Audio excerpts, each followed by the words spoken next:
बाकी राशि के लिए साधारण ब्याज 9% पर एनम है। दमानी ने खरीद के 4 महीने के बाद सभी राशि का जो है सभी देय राशि का भुगतान कर दिया। Damani cleared all due after 4 months of purchase. How much did Damani pay after 4 month as interest? Damani ने 4 महीने के लिए कितना ब्याज दिया 4 महीने के बाद? देखो, दमानी भाई साहब ने कोई वस्तु खरीदी 7500 रुपए की, तो 7500 रुपए है नहीं दमानी के पास, तो 35 रुपए डाउन पेमेंट डाल दे। डाउन पेमेंट आप समझते हैं कि जैसे होता क्या है कि एक वस्तु 7500 रुपए की है, तो दुकानदार कहता है भाई 7500 रुपए ना, तो एक काम कर 35 रुपए तो देने पड़ेंगे तुझे, बाकी पैसे को जो है ब्याज पे दे देंगे तुझे। तो 7500 रुपए की कोई वस्तु है, 3500 रुपए जो है दमानी ने तुरंत कैश पे किया, तो बचा 4000 रुपए। बाकी जो 4000 रुपए है ये दमानी ने उधार ले लिया सिंपल इंटरेस्ट पे, इस पे सिंपल इंटरेस्ट उधार ले लिया। ब्याज की दर कितनी है? 9% पर एनम। 4 महीने के बाद पैसा चुकाया, तो आप बताओ 4 महीने के बाद कितना पैसा ब्याज के रूप में दिया होगा?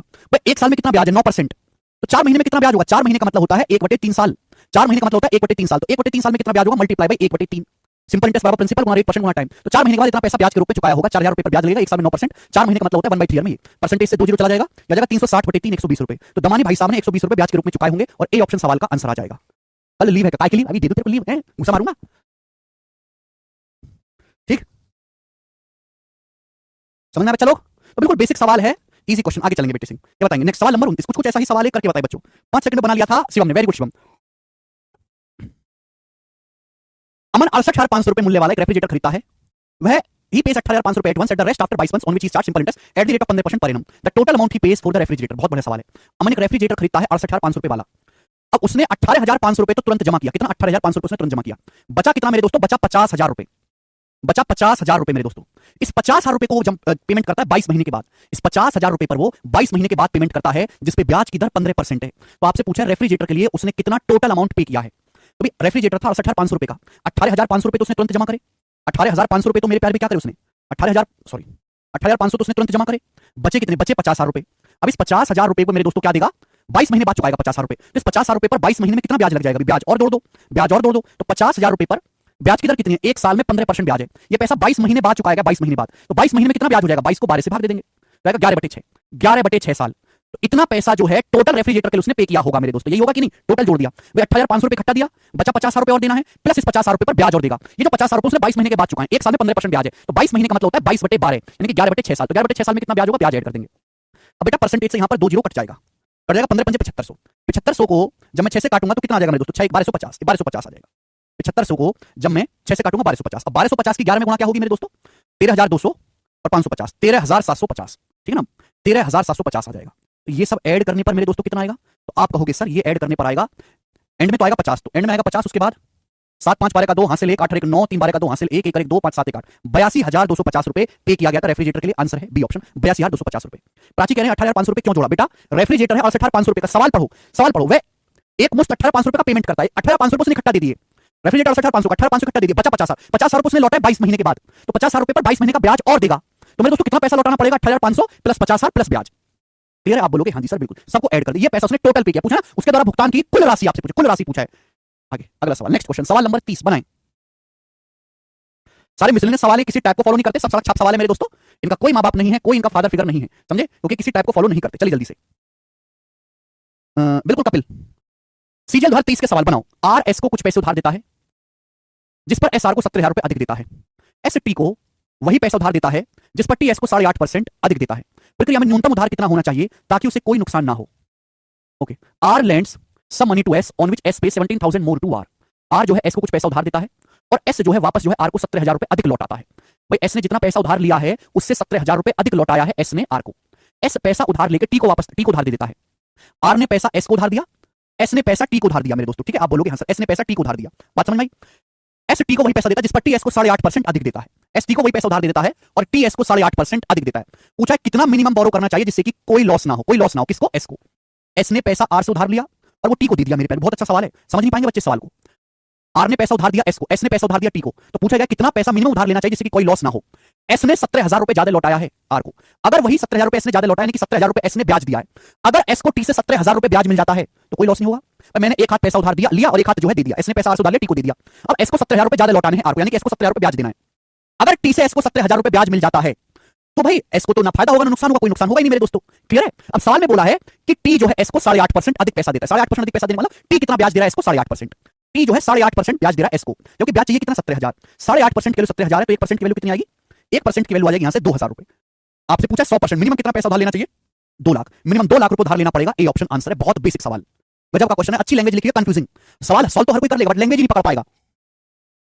एस को 70,000 रुपए ब्याज देना है एक्स्ट्रा आर को, तो टी से भी 70,000 रुपए एक्स्ट्रा ब्याज ले लेगा। ब्याज कितना ले रहा है? 8.5%। तो पैसा कितना उधार लेना चाहिए? 2 लाख रुपए, 100% की वैल्यू। नेक्स्ट अगला सवाल मेरे प्यारे भाई, सवाल नंबर 31 करेंगे। एलपी के लिए मैथ रहेगा, और कौन सा एलपी का मैथ हवा में आएगा? यही आएगा। 70,000 रुपए ब्याज बेटा आशीष, समझ नहीं आया तो छोड़ दीजिए, स्किप कर दीजिए, ठीक है ना, स्किप कर दीजिए। लैंग्वेज मुश्किल है बेटे सवाल की, ठीक है ना।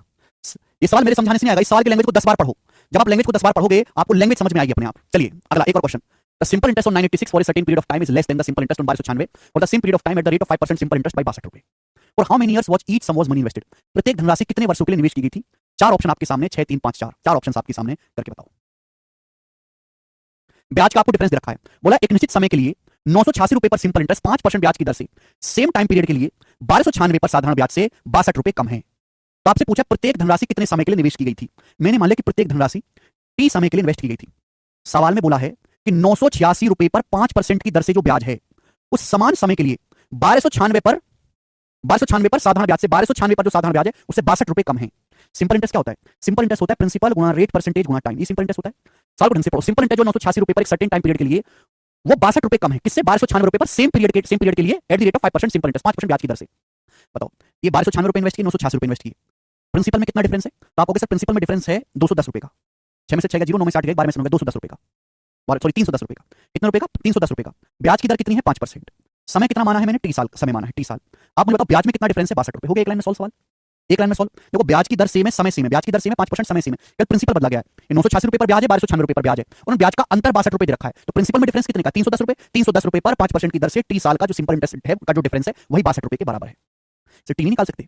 5% क्या आ जाएगा बेटे? 5% आ जाएगा 1/20, 0 से 0, 31 दूनी 62, टी आ गया 2 दूनी 4, 4 ही सवाल का आंसर है। ऑप्शन नंबर यहां से डी करेक्ट है, डी ऑप्शन एकदम ठीक है, बिल्कुल बेसिक सवाल। सब बच्चे कर पाए, ठीक है ना। हर किसी बालक को मैं फोर्स नहीं करूंगा इस सवाल करने के लिए, ये सवाल थोड़े अलग हैं, हटके हैं। आप हमारे अलावा भारत में किसी भी टीचर के पास पढ़ लो, वो ये सवाल करवाएगा ही नहीं, छोड़ देंगे। कहीं भी आप पढ़ेंगे दूसरी जगह वो ये सब सवाल करवाते ही नहीं है, क्योंकि अच्छी तरीके जानते हैं कि बालक को होगी समझ में तकलीफ, बालक करेंगे आना कहानी, इससे बढ़िया पढ़ाओ मत। लेकिन मैं ऐसा नहीं, मैं चुनिंदा बालकों पर भी ध्यान रखता हूं जो अच्छे हैं पढ़ने में, जो समझ सकते हैं, जिनकी मानसिक क्षमता अच्छी है। सवाल की लैंग्वेज ही अलग है एकदम, बेसिक ये बेसिक था जो मैंने पढ़ाया, जो मैंने करवाया आपको ना। बोला बहुत इंटरेस्टिंग, आप पढ़ते नहीं है। अगला सवाल, ए मैन इन्वेस्टेड 45 रुपए एट 5% पर एनम एंड 55 रुपए at 8% per annum simple interest, both investment were for 4 years each. The amount received from the lower rate of interest is what percent of the amount received from the higher rate of interest? बहुत बढ़िया सवाल है, of, बहुत बढ़िया सवाल, गजब का question, गजब का सवाल। एक आदमी 45 रुपए इन्वेस्ट करता है 5% की दर से, और 55 रुपए इन्वेस्ट करता है 8% सिंपल इंटरेस्ट की दर से। दोनों ही इन्वेस्टमेंट 4 साल के लिए किए जाते हैं, दोनों इन्वेस्टमेंट 4 साल के लिए किए जाते हैं। आपसे क्या बोला गया? आपसे बोला गया है कि जो हमें अमाउंट जो है मिश्रधन मिलता है, निम्न ब्याज दर से प्राप्त राशि पर जो मिश्रधन है वो उच्च ब्याज दर से प्राप्त धनराशि का कितना परसेंट है? आंसर अप्रॉक्स में बताना है। आप बताओ निम्न ब्याज की दर कितनी है? 5%। हमने 45 रुपए इन्वेस्ट किए 5% की दर से, कितने साल के लिए? 4 साल के लिए। तो 4 साल में अमाउंट कितना हो जाएगा? 4 साल में अमाउंट कितना हो जाएगा? अगर 1 साल में 5% ब्याज है तो 4 साल में 20% ब्याज होगा, तो अमाउंट हो जाएगा 4500 रुपए का 120%, ये अमाउंट हो जाएगा। तो पूछा लोअर रेट से जो इंटरेस्ट है वो लोअर रेट पे जो अमाउंट है, निम्न ब्याज दर से जो प्राप्त धनराशि है वो हायर रेट ऑफ इंटरेस्ट से जो अमाउंट रिसीव हुआ है उसका कितना परसेंट है? भाई हायर रेट कितना? 8%। आपने 55 रुपए इन्वेस्ट किए 8% की दर से, कितने साल के लिए? 4 साल के लिए। तो 4 साल में कितना ब्याज मिलेगा? 32%। 5500 रुपए पर 4 साल में 32% ब्याज मिलेगा, तो अमाउंट कितना हो जाएगा? 132% अमाउंट हो जाएगा। 100% पे 32% अगर ब्याज मिलेगा तो अमाउंट क्या हो जाएगा? धनराशि क्या हो जाएगी? Principal plus simple interest, 100 plus 32 132। तो आपसे पूछा गया कि लोएस्ट ब्याज दर पे जो अमाउंट है वो हाईएस्ट ब्याज दर से जो अमाउंट मिलता है उसका कितना परसेंट है, यही आपको कैलकुलेशन करना है। परसेंटेज से परसेंटेज कट जाएगा, 2 0 से 2 0 कट जाएगा, ठीक है भैया। 12 से 10 बार जाएगा, ये 12 से मेरे दोस्तों 11 बार जाएगा, 5 से 9 बार जाएगा मेरे दोस्तों, 5 से 11 बार जाएगा, तो 90/121, 9 2 90 11 11 में 121, 90/121 आएगा मेरे दोस्तों, 90/121। आपको बताना है परसेंटेज में कितना है। 90/121 परसेंटेज में कितना आएगा? Into 100%, into 100%। बताओ भाग देंगे कितनी बार जाएगा? 900 को 121 से भाग देंगे तो 7 बार जाएगा, 12 7 84, 7 बार जाएगा। 7 बार जा रहा है वो, एक ही ऑप्शन है, 74% ही आंसर है, लगभग 74%। 12 7 84, 847 बचेगा 53, 530, फिर 121 चौका चला जाएगा, 74 पॉइंट समथिंग आएगा। पहला ऑप्शन आंसर है 74%, 51% नहीं है, 74% आंसर है। सीट का सवाल था, इसमें ब्याज नहीं पूछा, बहुत सारे बच्चे ब्याज निकाल लेंगे, अमाउंट पूछा है। ये लाइन ढंग से पढ़ो, द अमाउंट रिसीव्ड, कृपया पूरी ताकत लगा के सवाल पढ़ें, पूरी ताकत लगा के। सॉल्यूशन में कुछ नहीं रखा, सॉल्यूशन बेकार की चीज है, सवाल में सब कुछ रखा है, सब कुछ सवाल में रखा हुआ है, सवाल समझना है, सॉल्यूशन नहीं, सॉल्यूशन अपने आप हो जाएगा, इतने काबिल हो आप लोग। The amount received from the lower rate of interest, कम ब्याज की दर से जो अमाउंट मिला है, इज व्हाट परसेंट, वो कितना प्रतिशत है, लगभग में आपको बताना है, जो अमाउंट आपको हायर रेट ऑफ इंटरेस्ट से मिला है। ठीक है, तो हायर रेट ऑफ इंटरेस्ट से जो अमाउंट है उसे नीचे रखा, लोअर रेट ऑफ इंटरेस्ट से जो अमाउंट है ऊपर रखा, कैलकुलेशन कर दी। ठीक है, आगे चलते हैं, अगला सवाल, सवाल नंबर है 33। ये सवाल सीजीएल 2023-22 के पेपर का है, करके बताएं जल्दी से, बनाओ सब लोग। कौन करेगा सवाल, जल्दी बताएं। एक आदमी ने बी को 3 साल के लिए 23,000 रुपए और सी को 4 साल के लिए 19,000 रुपए ब्याज की समान दर से साधारण ब्याज दर पर उधार दिए। दोनों से कुल ब्याज 3625 रुपए है, दोनों से कुल ब्याज ₹3625 है। ब्याज की वार्षिक दर क्या है, रेट ऑफ इंटरेस्ट क्या है? बहुत बढ़िया सवाल। बहुत सारे बच्चे क्या करते हैं कि माना ब्याज की दर 8% है, हो जाएगा। मैंने एक तरीका और सिखाया हुआ है, देखो। एक आदमी ने बी को उधार दिए 23,000 रुपए उधार दिए। एक आदमी ने बी को 23,000 रुपए उधार दिए, कितने सालों के लिए? 3 साल के लिए।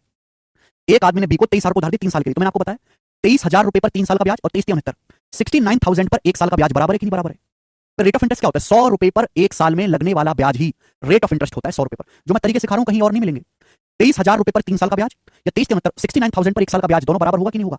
आपने एक बैंक में 23,000 रुपए इन्वेस्ट किए 3 साल के लिए, दूसरे आदमी ने 69,000 रुपीज इन्वेस्ट किए 1 साल के लिए, दोनों को समान ब्याज मिलेगा?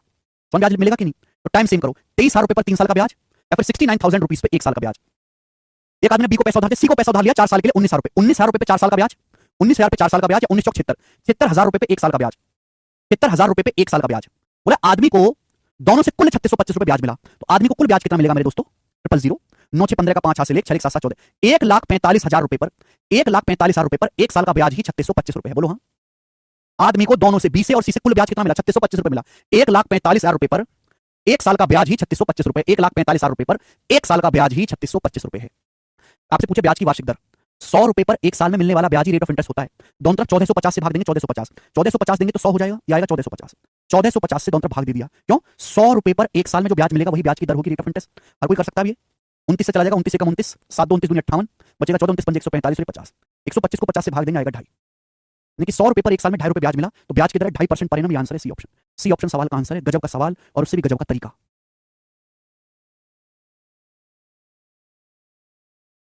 बताओ मजा आया ना करके?